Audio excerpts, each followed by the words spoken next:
বিএনপির ভরাডুবির কারণ জানালেন প্রধানমন্ত্রী শেখ হাসিনা।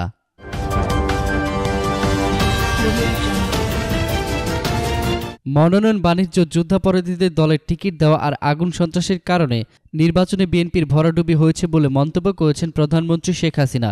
তিনি বলেন, আন্দোলনে যারা ব্যর্থ হয় তারা কখনো নির্বাচনে বিজয়ী হতে পারে না।